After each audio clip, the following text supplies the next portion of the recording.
Welcome everybody to another episode of the Newman Bond. My name is Jack Schaefer, and this is Ali Mounir. And he is a student athlete here at Newman. He plays tennis, originally from Egypt, and we're just going to have a casual conversation today, kind of get to know him a little bit and see how his experience with Newman and with Kansas and how his time in Egypt was as well. So we're just going to get right into it. So let's just start off with, I know you've been here for, what, 3 years now? This is my last year. Okay. This Fourth is year. Fourth year. So how, if you can recall back to your freshman year, was there any type of culture shock, either sports related or culturally related, just from like when you came from Egypt to Wichita, Kansas, of all places? How were you feeling? Can you walk me through that a little bit? I mean, it was definitely different than back home. Things back home are a little bit like not as simple as here. I think here things are easier. People don't do too much with things. Back home, maybe people like to be a little bit more fancier, stuff like that, more luxurious. Here, coming alone in the beginning was definitely a struggle in the beginning, especially not knowing anyone and traveling alone for the first time, and coming here not knowing what I'm like no expectations. Just it was a little bit of a struggle in the beginning until I got to know people, got closer to people. Definitely a lot of people helped me out. My head coach at the time, Shella Augsburger, she helped me a lot. I know the older people on the tennis team at the time, juniors, seniors, they helped me out at the time. Yeah. So yeah, that was it was a different culture for sure. For sure. And so speaking of Shella, so I know that she was a big part of the reason why you actually chose Newman. Yep. Could you tell me about how that connection started and grew? And of course she's retired now, but yeah, just if you could let me know how that original connection started. I mean, Shella is a great person. She's very helpful. She cares a lot, and she treats you like her own sons or daughters. So the first time I talked to her, she was really like, the connection was already there. She was a calm person, straight up, funny, and she was just very talkative. So that's really how it started, and yeah, she was there from the beginning. Yeah, and you trusted her enough. Yep, You're like, exactly. Yeah, I want to go. Sweet. So did you end up visiting Newman before you actually came? And no. Okay, no tours or anything like that? No, I had an online tour though. Online tour, yeah. Gotcha. Because it was during COVID at the time. Oh, sure, of course. So yeah, everything was online then. Exactly. Yeah. So how do you juggle being a student athlete? Like, I know how much more responsibilities there is for sure. I wasn't one personally, but when I was here, and this is my alma mater, there was just so many people that are student athletes, and it's just really interesting to see their practice schedules, getting their homework done, getting their tests done. You're in data analytics, right? Yep. Like, that's no walk in the park either. So yeah, tell me a little bit about how you juggle those responsibilities. So I've been a student athlete I've been playing tennis since I was 4 years old. So since I was young, since my childhood, and I kind of like operated that way and got used to it. Definitely I had to give up on some stuff, like going out with friends in school. Sure. I gave up on a lot of things like during school. And it's all about really managing your time well, knowing what you have and what you need to be, like, what you need to get done with, and then splitting that time. If you're not done with one thing, then you're not gonna do the other thing. So if I'm not done with studying or assignments, then I'm not gonna go to practice. So there has to be a balance. Sure. And I mean, in the end, it's the effort you put is what you're gonna get in the end. Yeah, definitely. Yeah, like I've said this before, and I've heard this line before, but it's kind of in the same way of like, you can be as motivated as you want, but you really have to be disciplined. And being disciplined is the much more important thing. So that's awesome that you have been motivated and disciplined since you were, what, 4 years old? 4 years old. Yeah. So is tennis, speaking back to your childhood a little bit, is tennis really big in Egypt? Or I know you were also interested in soccer, and you were good enough to potentially go to college for either or, right? I think by the age of like 12 or 13, I was at this point where I'm deciding between tennis and soccer. And my family roots from my mother's side, they're like very deep into soccer. Oh, okay. And I already had like a way in, but then I just picked tennis. Yeah, you just wanted to make it harder on yourself. I don't know. I think you're like, I want to go my own way. Exactly. Okay, well, sure, you enjoyed it more. It was I think it was a bigger challenge, and I just just got my attention more. So yeah, that's awesome. Yep. So does anybody else in your family play tennis? Did you put anybody on? Or were you like, hey, I love this sport just as much as soccer. Come try it out. So my brother used to play. Okay. But right now he attends college in Egypt. Gotcha. And he cares. He's very motivated in like studying and academics and all that. That he just didn't care that much about tennis. Sure. So I mean, his priorities for every person is just different. Yeah. I'm the opposite. So he didn't. He was just like, okay, no more tennis. I'll just focus on my studies and that's it.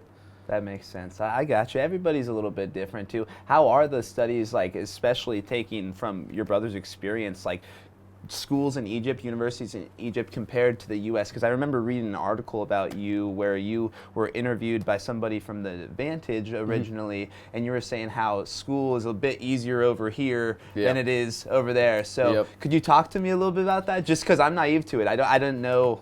So that's one of the reasons I actually came to the U.S. is because in Egypt, they take college very strictly, and they don't really care about athletics as much. Gotcha. So basically, you're gonna be only focused on studies, and you're not gonna have the time for any other activities. No sports, nothing, no hobbies. Like, it's gonna be a specific time of the academic year. Sure.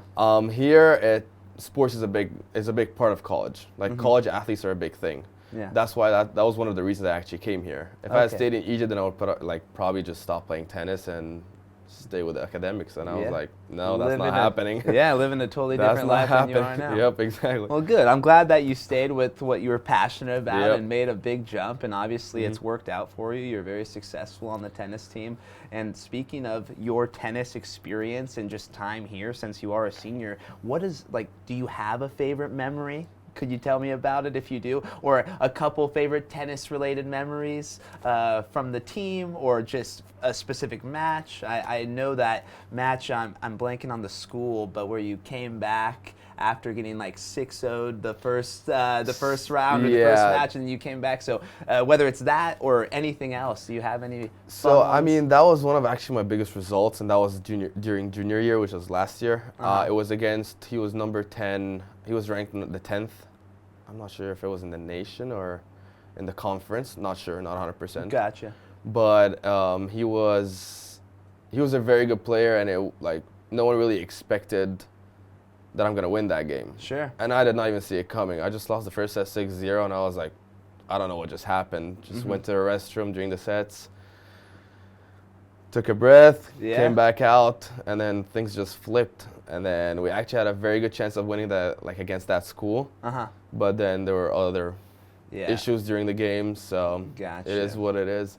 But I would say favorite memory would probably be winning conference games. So we're always against Emporia State. Sure. It's always that game that decides who's gonna win, who's gonna go to the conference tournament. Of course. And honestly, freshman and sophomore year, we made it.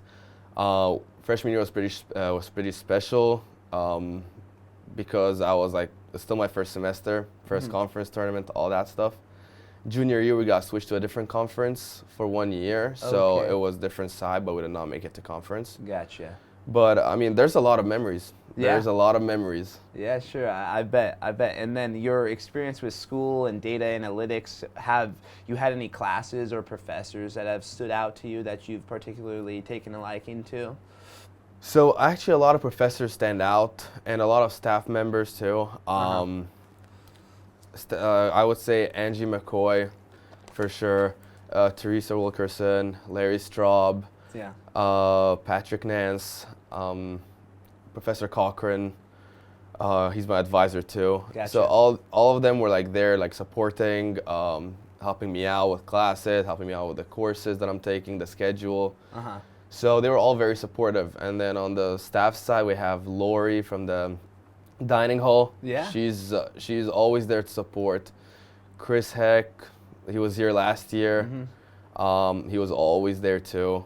So we had a lot of people supporting. Yeah, the support system here is really nice. And the small classroom size, small community size, it does make for a tighter knit community. So it's cool to actually build on those relationships. Exactly. For sure. So I want to revert back to tennis. Sorry, I keep bouncing around just like a tennis ball over here. But I'm curious. So if you could choose any pro tennis player that you could play with, who would you choose and why?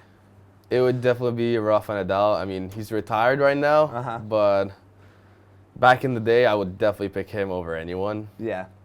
Is he your go? Is he your go? Always. Okay. Always. That was. I had a question. I wrote it down. I gonna highlighted it. I was like, who is your go? Federer, Djokovic, or Nadal? Yeah, there's gonna be a lot of debate about that. Numbers wise, it's Djokovic, obviously. Sure.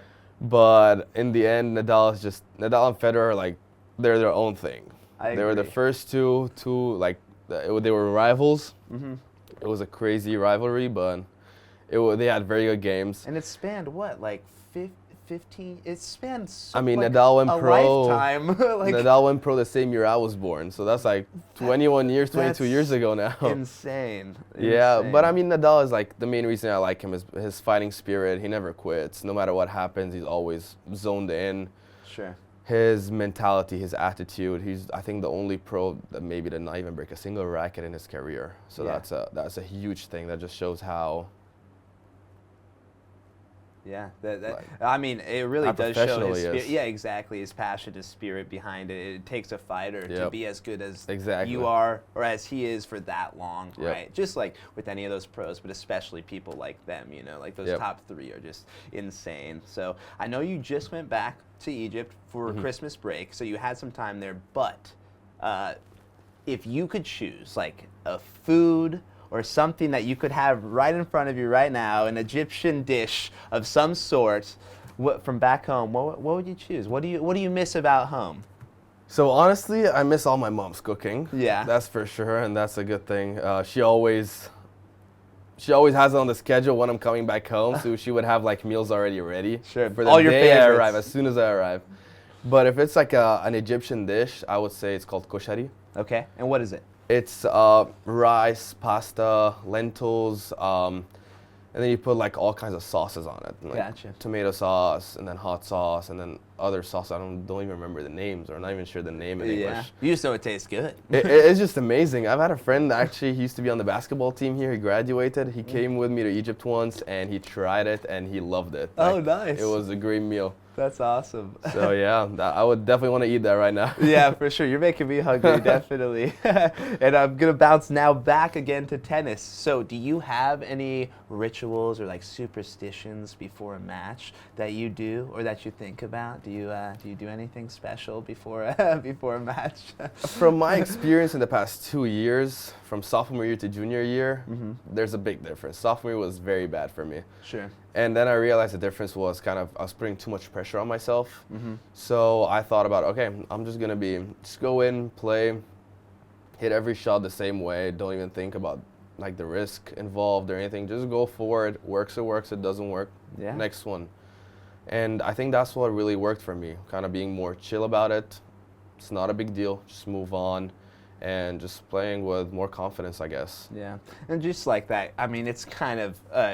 it's a well-known show, but just like that quote from Ted Lasso, you know, be a goldfish. Have a 10-second memory. It really does. It matters, you know, in situations, especially with live sports. And like if you're playing at a high level and sometimes you mess up, you know, you just got to forget about it. And then, just keep on moving forward. Well, that's sweet. So what are your plans after your Newman days are finished? What do you want to do?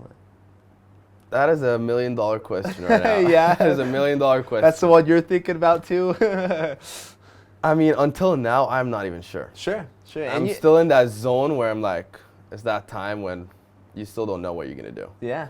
I don't know yet if I'm going to be working data analytics or if I'm going to go back home. I still do not know. Yeah, up in the air right now. And that's totally okay too. So I understand. Do you think you want to... I know you just said you're not sure, but you want to be involved in tennis some way, somehow? Or would you be okay with going just the data analytics route? Tennis is definitely an option. It is definitely an option for me. Like coaching, or what do you envision yourself? I mean, definitely, I don't know if I can just quit playing tennis. Because tennis is a big part of my life that I don't know if I can just like let it go like that. Of course. It's definitely going to be hard for sure, not competing. But then in the end, I'm still going to try maybe play some tournaments here and there, stay in the zone, and see how it goes from there. There we go. Just taking it step by step. Yeah, that's awesome. Yeah. Yeah, well, honestly, Ali, that's kind of what I had for you. I want to just get to know you, and I had seen you around campus before. It's a small campus, but I really wanted to kind of dig into your personal life and your professional life and just see what you're up to. Do you have anything else to potentially add that you would like the world to know?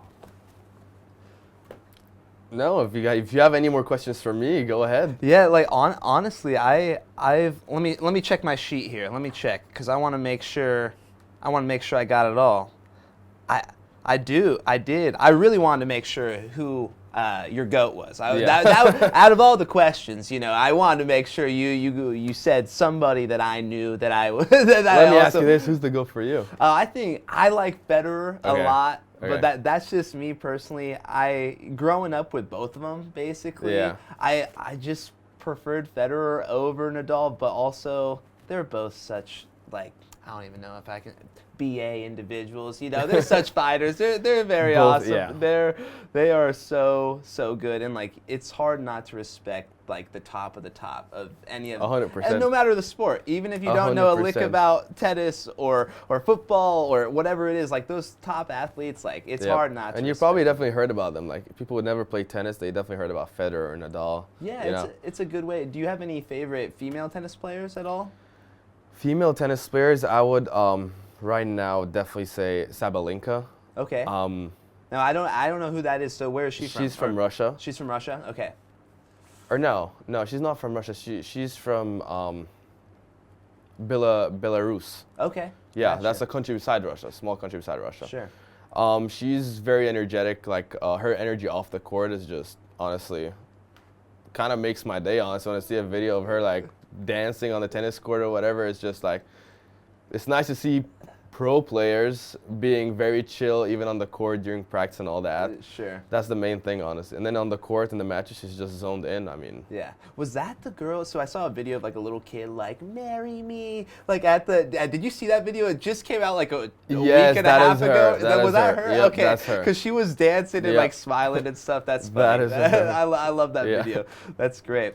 Well, man, that's all I got for you. I don't want to take up too much of your time, Ali, but it's been really nice to meet you, honestly. It's nice to meet you, too. Yeah, of course. And to everyone out there, so the Newman Bond comes out every first and third Tuesday of the month. So keep that in mind when you are looking at those notifications and you want to keep updated with anything Newman related. And we are the Newman Bond. Thank you so much. I was like, what? I have no idea. I get a lot more blessings out of that. Really fun experience. Really the Newman experience.